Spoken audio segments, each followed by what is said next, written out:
Hello traders, you're welcome back to the Forex Geek channel. In this video, we are just going to be breaking down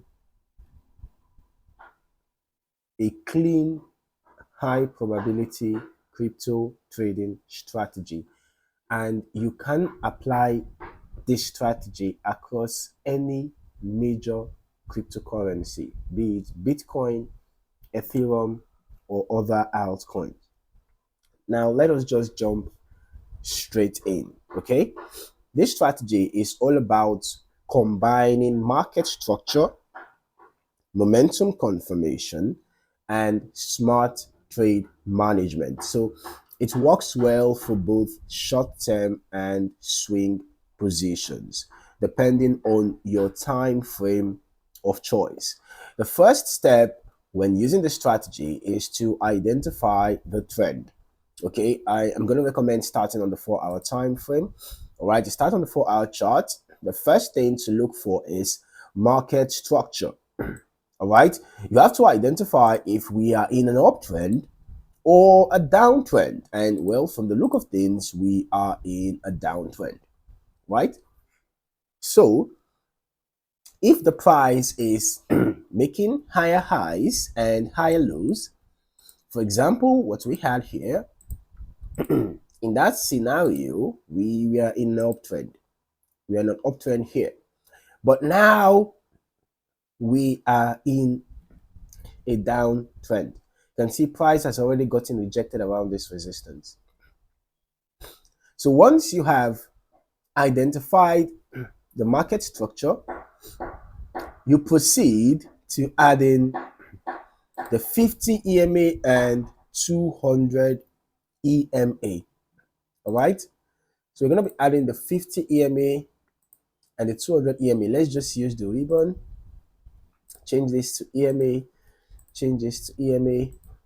Yeah, we're going to hide this and hide this. Let's just change the coloring of this. All right. And this. Okay. And then we come here and make it thicker. Right. And we make this thicker as well. Okay, so we have the 50 EMA and 200 EMA added to the chart. The essence of these exponential moving averages are to confirm trend direction. So basically, if the 50 EMA is above the 200 EMA and price is trading above both of them, it is a bullish structure.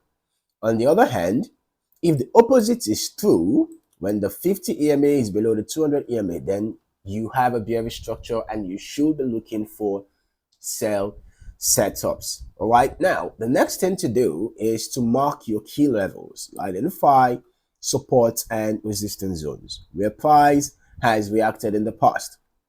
All right. So we come to our chart and we mark out these key zones where price have reacted in the past. You know, areas where there was rejections at least 2 times, right? You can see rejection at least 2 times. Rejection at least 2 times. You mark those important zones on your chart, support and resistance zones, all right? These zones will serve as your entry points, your targets, or warning levels. Make sure you are not placing trades in the middle of nowhere, all right? Always let price come to your zone. Okay, price should come to your zone before you proceed to executing a trade. All right, we have another zone here. Yeah. All right, now we don't chase trades. Okay, we don't chase candles. Let price pull back into a support zone in an uptrend. If you have an uptrend, price should pull back. You can see that we had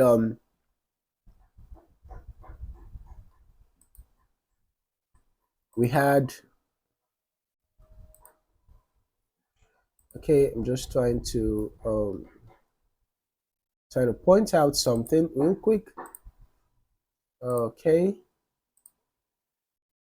Oops, sorry. All right. So we can see that in an uptrend, we had price pull back. It went up again, pulled back. It went up again, pulled back. Right. So basically, you want to basically um, you want to ensure that you are waiting for pullbacks before entering your trade. So if you are looking for buy trades, you should wait for a pullback to a support before you enter a buy trade. If it is in a sell trade, you should wait for a pullback. For example, you can see here when you have lower highs, you should wait for a pullback. You can see we had a move to this point. There was a pullback here. This would have been a good place to enter a sell. We had another move. We had another pullback. Although in this case, we were actually having more like a triangle, right? It was actually a triangle pattern we had here before a breakout occurred. But for the fact that price was already below the 50 and 200 EMAs, it showed that there was bearish momentum. There was actually bearish momentum. So what you'll be looking out for is pullback to resistance zones, and you look for bearish candlestick patterns before you enter a sell. Then when you have a bullish trend, what you look out for is pullback to support level, and you enter a buy after you get a bullish confirmation pattern. All right.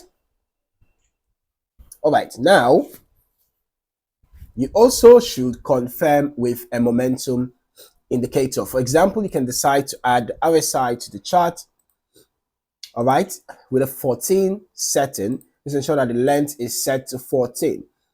Okay, in an uptrend, you want to see the RSI holding above 40 to 50 on pullbacks.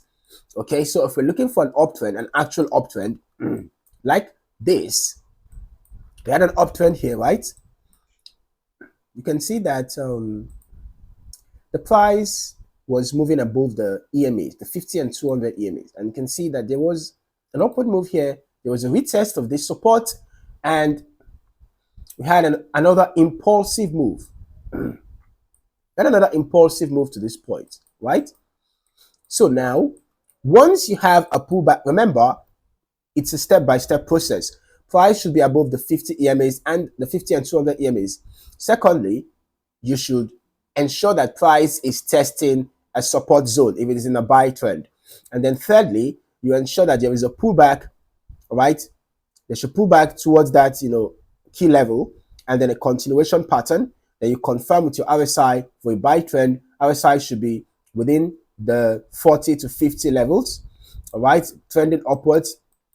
Then for a sell trend, all right, once you've identified price trading below the 50 and 200 EMAs, you mark out your key levels, price retesting resistance, bearish candlestick pattern. Then you ensure that you have your RSI, rejecting within the 50 to 60 level. Ensure that it's getting rejected, trending downwards. Okay, so once you get your confirmation, you can go ahead to enter your sell trade. You can also use MACD crossover as added confirmation that momentum is lining up with your direction. Then you proceed with your trade execution. Your stop loss goes just beyond the structure. If you are in a buy trade, all right, your stop loss should be below the last swing low. If you're entering a buy trade, stop loss should be below the last swing low. All right, if you are in a sell trade, stop loss is going to be above the last swing high. All right, and then you can use a fixed risk to reward ratio, perhaps ratio 1 to 2. All right, or you can just exit at the next key level. So this is a repeatable, rule-based crypto trading strategy. No guessing, no emotions, just structure and confirmation. The beauty of this strategy is that it is adaptable. You can use it for day trading on the 15 minutes and 1 hour charts, or for swing trades on the 4-hour and daily charts. Stick to your plan, trust the levels, and only enter when you have all the confirmations lined up. If you got value from this strategy, smash that like button right now and make sure to subscribe for more trading content that helps you stay sharp in the market. Don't forget to turn on notifications so you never miss a strategy drop. Drop your favorite crypto pair in the comments, and I look forward to seeing you in the next video. Trade smart and stay disciplined.